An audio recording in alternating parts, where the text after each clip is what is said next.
Hi all, I am Sham. I have Kishan with me. Welcome Hi, to Sham. hi. Welcome to this week's episode of Free Float. Today we are going to be discussing the gigantic blow up that happened in Hong Kong recently. There was a family office called Archegos that Yeah, blew up like a supernova, and it's fascinating because a lot of prime banks were caught with their underpants down, and I'll let Kishan give us an intro and walk us through what exactly happened and whether was it leverage, was it stupidity, or was it something else. So Kishan, go for it. yeah. So Sham, I've been fascinated by the story because to lose $20 billion in one day or in like 1 week is like an outstanding thing that happens, Yeah, and the it is story an seems to be, achievement. yeah, I and it's mean, a you couldn't story. throw dollar bills fast enough. Yeah, and and it defies uh, you know like the basic risk management that you have, like even as a normal trader, like if if I was a professional investment manager, or like a or like an investment allocator, and someone described me their strategy, which was like this. I mean, it's a bit more complex than just having 5x leverage, because it's like um, I mean, because you're swaps and stuff, so the actual leverage can be, I mean, like concealed. But if you are basically unprotected, I mean, he did have some shots against the S&P 500. Uh, um, but the story goes that Bill Wang had his own hedge fund, a few years ago, about 10, 12, about 10 years ago, I think, and he went bust. I mean, when he quit his like his hedge fund, or when he was supposed to close it down because of like insider trading, I think he was worth a few $100 million. And in a very, very short span of time, that money grew to be worth. I mean, his portfolio grew to be worth 20 billion, and most of the money was made in the last few years. And his investing style was, concentrated positions, highly leveraged. Um and if and if I was an allocator, and if I was looking at strategy, and I saw how he made money, I would be very afraid to allocate, because you have no hedging. You have no real hedge, because an index is not really a good hedge to have, because the betas and the it's not the correlation is not very strong, and the percentage of moves, the reason that he went bust is because Viacom you know fell 50%. And one of the reasons why it went up from like $50-$60 to like 100 plus dollars is because Bill Wang himself was buying the stock, and the stock went up. So the company took advantage of the recent move up in the price, not knowing that Bill Wang was the actual person that was the actual person who was driving up the price. And the funny thing is, Morgan Stanley, being one of the bankers to this, to this rights issue or so, from Viacom, they approached Bill Wang to put money into the issue, and Bill Wang, I think he committed to it or something. But then when the issue was announced and closed, the stock had already fallen, you know, a lot, and he could not put up, I think, $200 million or something. A few, a small change in the scheme of skin, and I think that got some alarm bells that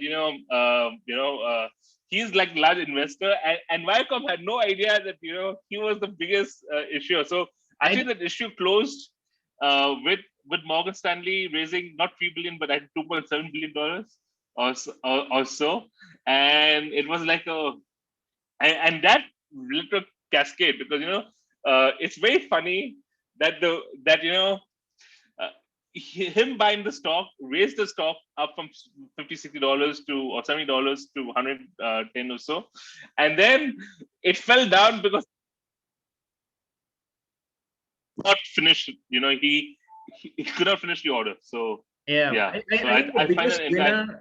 I think the biggest winner in this whole saga is Viacom, because they made out like bandits.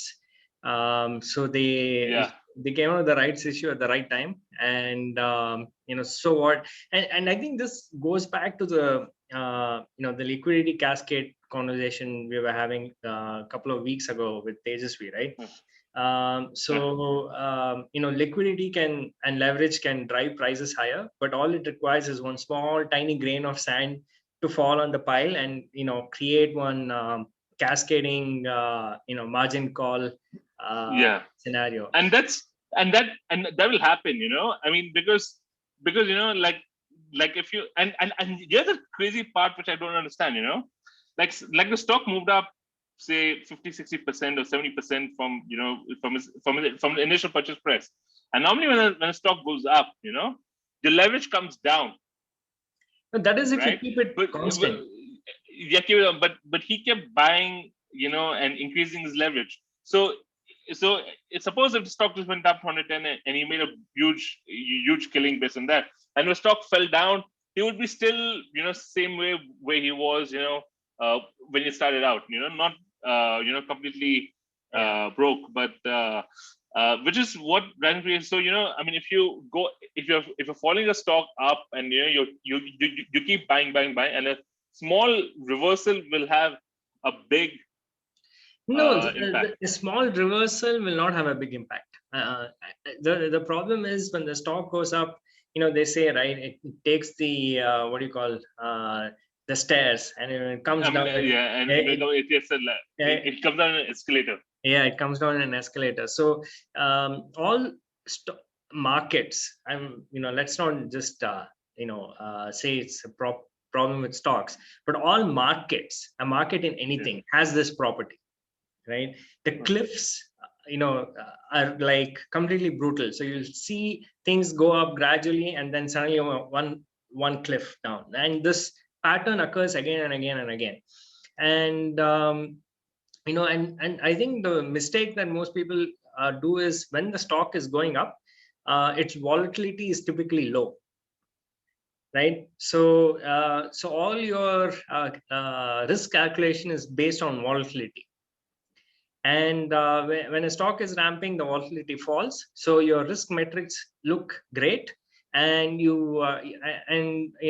if you just follow the model blindly, it'll keep setting aside lesser and lesser margin for that, the Right. variation margin that they talk about, right? So that's the problem. So when the stock does crater, your margin would have already eroded because of this model. So Right. so it's kind of like a double whammy. And if you had your own money on the line, you wouldn't do this. But it looks like Well, Archegos had a lot of other people's money, other banks' no, but money. I thought, yeah, I mean, the thing is, I mean, it's fascinating to me that all the banks. I mean, now it comes out that banks lend, but they don't know what other banks have lent. So there's no like a central pool for you to know what the total exposure is, because I mean, so there are many aspects to the story, and obviously they try to coordinate, and then Goldman Sachs and Morgan Stanley were first out Yeah. the door, but I mean, this coordination thing was flaky at best because it's probably against the law to coordinate like that. yeah. So you can't like form a cartel and figure out how to throw your client under the bus together. So so it's one thing to kind of go to a meeting arranged by the Fed or the Treasury and geared towards rescuing a hedge fund. Yeah. In which case there's some sort of legal precedent to it. But banks just can't generally get together and say, oh, we'll do something for this guy. That's number one. And number two is typically for your risk models to work, you don't really need to know what other banks are doing. So the models work without having that information. But the problem really is of this concentrated nature of the bet. So it was one client who levered $20 billion into $150 billion exposure, right? On 5 stocks. So that's what led to this disaster, because a typical hedge fund will never do this, right? So their hedges against the S&P 500 or whatever work because their overall portfolio does track the S&P 500 on the way down. So so they do kind of bear some sort of correlation, but that is true only if you have, like, say, 200 stocks or something like that, right? So you can hedge that against a broad-based index. But if you have only 5 stocks, you're right. 5 stocks, there's a lot of variation in the way in which they move. Up or down, it may not be correlated at all with the index. It's only when you hedge against the pool that all this math begins to make sense. But what is surprising to me is that other people were surprised about this saga, honestly, because I feel it is par for the course. Finance is not a gentleman's game, right? It's a very brutally competitive game where the best of the best are competing to make money. And if you're dumb and and you have a lot of money, pretty sure you're going to be a dumb guy without that money in the markets. And that's what happened to Credit Suisse. But then I mean, for me, I mean, the banks and stuff, obviously, but Bill Wang has been in this game for a long time, I think 30 years or so. And so he's not a novice. I mean, he seems, a very, like a professional investor who has seen ups and downs, who knows, a few things about risk management. What do you think happened there? And he's not, and he doesn't seem to be the too adventurous kind. I mean, either from his lifestyle and stuff. So it's not like, Well, that hides a lot of facts. So first of all, you have to look at the whole history, not just that narrow what happened to his fund. So Bill Huang is, a tiger cub, right? So he worked, under Julian Robertson, under Tiger Management or whatever that was called. And they used to make a ton of money. Basically glorified trend following and insider trading kind of a thing. So what happened was, first of all, the rules of the game changed. So when SEC started enforcing insider trading rules and enforcing regulation FD, Reg FD, full disclosure. So the edge that the Tigers and the Tiger Cubs had went away. So Julian kind of shut shop. He did the right thing, honestly. If you're a trader and your edge goes away and you don't have a clear line of sight as to what the next thing is, it's better off just closing your fund and returning money. But he had seeded all these Tiger Cubs who went to different parts of the world and started up their business. So you had mentioned Bill Huang was caught for insider trading. It's because of this. So when he started his mini tiger thing in Asia, the insider trading rules were just as bad as they were in the US in the 70s and 80s. So he had a lot of initial success following the same playbook, right? But what happened was, Asians caught up with the regulations as well, and the edge went away. But he kept doing what was working, and he got caught doing that. so that led to his being suspended from the capital markets for a long period of time. I think he actually pled guilty or whatever. So after that, he was no bank wanted to do business with him. It's only after the quiet. I mean, after that, whatever that statute of limitations or whatever went away, that banks driven by their own. So this prime broking model, right? It's something that it is a very steady earner for banks. Sure, this went wrong, but overall, if you look at Goldman's prime broking, it makes them a lot of money. The reason why it makes them money is that is the reason why, say for example, a cocaine dealer makes money, right? So he controls the supply, which is leverage, and for giving that supply, his clients need to trade with them, right, with the prime broker. They hold the custody, which is it's like the dealer kind of owning your using your house as security to give you drugs with which you're going to take and do something with it. So it's a very profitable business because for every $20 of equity, if they top you up to $100, that $100 goes through their broking system 5 or 6 times every day, and they make a lot of other money from broking activities and selling syndicated deals and so on. So they make a lot of money with their prime broking customers. So it's a very profitable business, and and as part of this business, leverage is built into it. So they do provide leverage, but the thing is they hold custody of those assets that this person buys with that leverage, and also they hedge their overall market risk. So the idea is that if things go right 99% of the time, they're making money. So it's a very profitable line of business, and that's exactly why like Goldman, even though they did not want to do business with them, the prime broking heads kept lobbying. The sales guys kept lobbying and saying, get his business. And it's a business thing.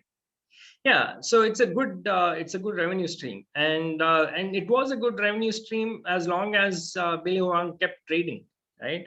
It's only when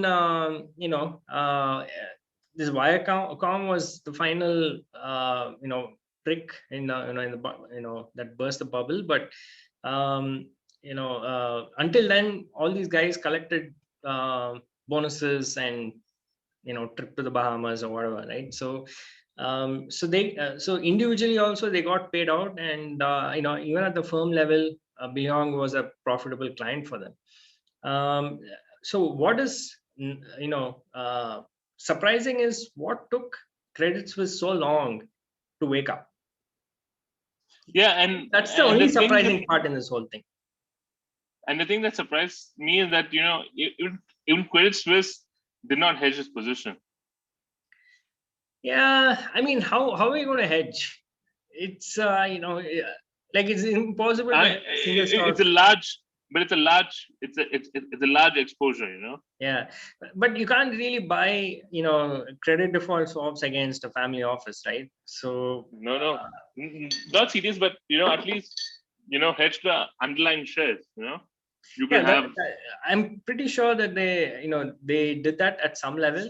So they probably shorted S&P 500 and said based on some correlations they should work. But like you said, when shit hits the fan, the correlations go all over the place. So it's not. Yeah, and no, but this, stocks have idiosyncratic risk that and like the Viacom was just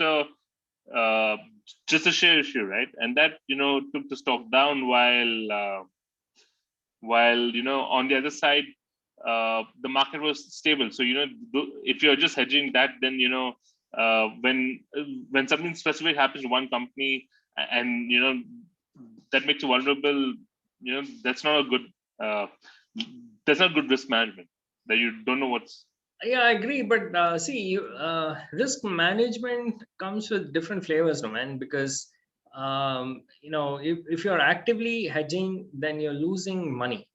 I mean, the, the right way to hedge is that you will keep losing money, right? So, Yeah. so is that worth the commissions and the business you're generating from this client? So they probably made a conscious decision that if we act fast enough in with unwinding, we should be able to protect our downside, and that's what Goldman Sachs and Morgan Stanley did. They protected Yeah. themselves by just dumping the shares and saying sayonara, right? Thank you for playing. But the only thing I'm surprised is, why did Credit Suisse wait a weekend? It's I mean, I mean, they could have at least done it on Friday, but no, they waited a weekend, and they had no idea what they were doing. So Because things were already out of the door, right, by then. yeah, but still, the, you know what they say, right? An investment is a trade gone bad. So now they're Yeah. all investors in these in these 5 stocks. Yeah. I'm like, one of the things that was put up was, Credit Suisse saying that they'll just hold on to Viacom, hoping it recovers, and that sounded to me like, and then somebody else internally said that, that the stock was primarily driven by Bill Wang purchases. So it's unlikely that it'll see those highs anytime soon. So then, I mean, yeah, so that's but I feel like, if you take value at risk, or like any historical model, you would surely find a stock like Viacom, you know, being losing 10-20% in a month. Historically that would have happened. I'm pretty sure. And Yeah, but all that's those not traditional yeah, that's not how you use value at risk. First of all, you can't do value yeah, at risk on single stocks. And yeah, I don't think they did it. And if you did it, then you deserve to lose 100 million, whatever you lost. So my point, I think it's more than that. I think it's just plain greed of the prime broking management yeah. that left this as is. And Void. yeah, and I think even in the last minute, I think they were trying to salvage their relationship, with Billy Wang. Oh no, this is going to be a relationship issue with us. We should try and help the client or protect the client or whatever. But unfortunately, the market is very brutal that way. It doesn't really care about relationships. The minute it smells blood, people are going to be all over it. So even if a few traders did not know about this on Thursday evening or on Friday, I'm pretty sure they would have shorted the hell out of it, by Friday evening, and it would have probably game over for them. So it's always fascinating to see. Like most of these guys, my guess is that most of these prime broking management guys are from a sales background. They're not traders. So a trader would have done the right thing here and blown out his positions, like what Goldman did or Morgan Stanley did. But I think this was a typical sales guy behavior, saying, I want to protect my relationship with Billy Wang. So let's wait and see how this pans out. What if it recovers? So all those second guessing and stuff, you only hear a sales guy do, not a trader. Yeah. The funny part, we spoke about short squeezes, and Bill Wang's strategy was to focus on stocks which are really shorted, and he made a lot of money in the Volkswagen short squeeze. Oh, okay. It's come a full circle. Okay. So that was a short squeeze and this was a long squeeze. That's perfect. Yeah. Interesting. Right. Man, this is just incredible. Huh? So and I'm pretty sure that Billy Wang will bounce back from this. I think 5 years from now he'll be back. He'll be back trading, and And I think leverage, a lot of people have pointed out that this is because of leverage and you should not take excessive leverage and all that. But I call bullshit on that, because this is how stuff works.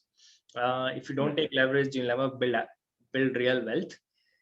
What do you think a home loan is, right? You put 20% down and you get 80% loan, and that's leverage, right? And for most people, the way they make money is through that leverage. I mean, you buy a house. You buy a house for like $1.5 crore today. You're paying what, maybe 30% down payment, and you're only repaying after 20 years. That house might become 3.5-4 crores. Maybe at the end of the term. So you make 2 crores on an investment of 30 lakhs.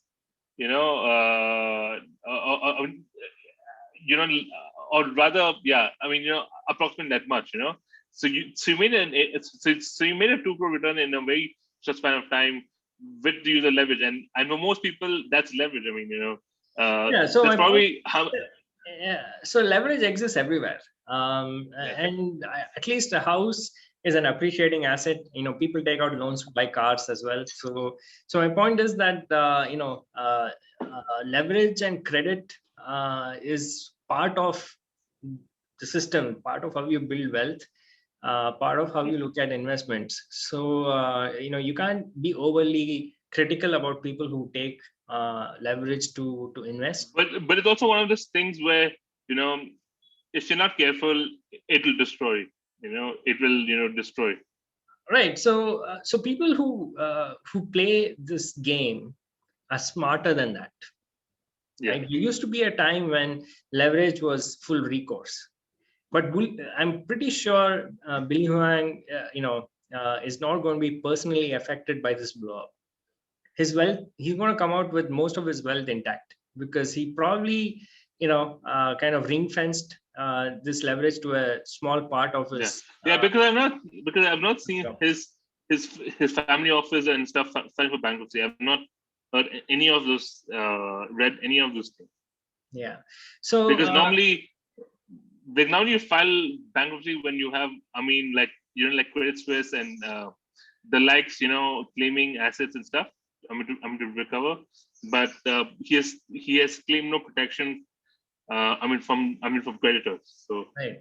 So it's probably non-recourse. So he just executed total return swaps and let the banks take the full brunt of counterparty risk, and he's going to walk away with it. So using leverage at that scale, people can afford to have fancy lawyers who make sure that this thing gets done.